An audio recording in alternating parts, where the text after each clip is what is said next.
আমি রফিক 59 বয়স চলতেছে, যখন আমি কিন্তু 59 এর দিকে দেখি না, আমি দেখি ব্যাট বল। আগে যারা খেলতো তারা দেশের জন্য জান জীবন দিয়ে খেলতো, আর এখন যারা খেলে ওরা টাকার জন্য খেলে। রফিক ভাই ওই জেনারেশনে বর্তমানে আমাদের এই জেনারেশনে সাকিব আল হাসান। বিজয়ের পতাকা ট্রফি হাতে দাঁড়িয়ে মোহাম্মদ রফিক সেকালের বাংলাদেশ দলের তারকা ক্রিকেটার, 59 বছরেও যিনি এখনো তরুণ।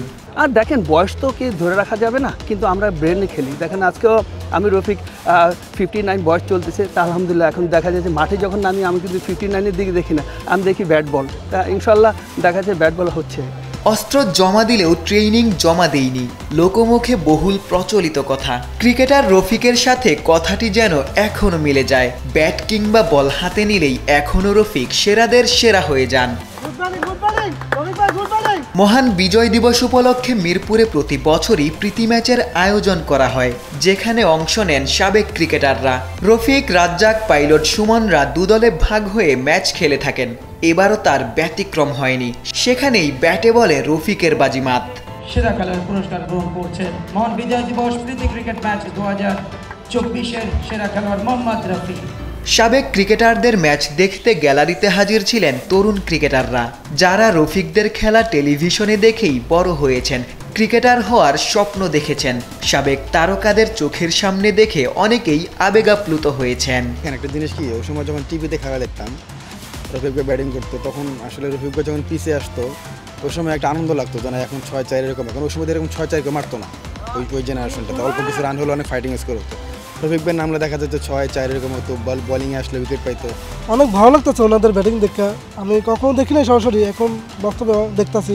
অনেক ভালো বোলিং করছে এবং ব্যাটিং করতেছে, খুব চমৎকার ব্যাটিং করতেছে। ওই সময় তো আর মাঠে বসে ওদের খেলা দেখা হয় নাই, এখন তো মাঠে বসে খেলা দেখতেছি, অনেক আনন্দ লাগতেছে, ভালো লাগতেছে অনেক। আমার স্টিল এখনও মনে আছে 2007 সালে ওয়ার্ল্ড কাপে যেবার ইন্ডিয়াকে হারাইলো বাংলাদেশ, অসাধারণ বোলিং করছে রফিক ভাই। তো তার খেলা আজকে এখানে সামনে এসে দেখতেছি, ইভেন আজকে ফার্স্ট টাইম মনে হয় ওপেন ব্যাটিং করতে দেখতেছি। সত্যি এই বিজয় দিবস উপলক্ষে যে টুর্নামেন্ট আয়োজন করছে, সেই উপলক্ষে ওনাকে দেখা এভাবে, এটা সত্যি আমাদের অনেক ভাগ্যের ব্যাপার। বসুন্ধরা টিস্যুতে ছাড়ের ছড়াছড়ি। বসুন্ধরা টিস্যু নিয়ে এলো নিশ্চিত ছাড়। সেকালের ক্রিকেটাররা দেশের প্রতি ছিলেন নিবেদিত প্রাণ, যান প্রাণ দিয়েই ক্রিকেট খেলতেন। একালের ক্রিকেটারদের মধ্যে নিবেদনের অভাব দেখছেন অনেকেই। ওনাদের তো ডেডিকেশনটা ছিল খেলার প্রতি, এটা অনেক এখনকার থেকে অনেক বেটার ছিল।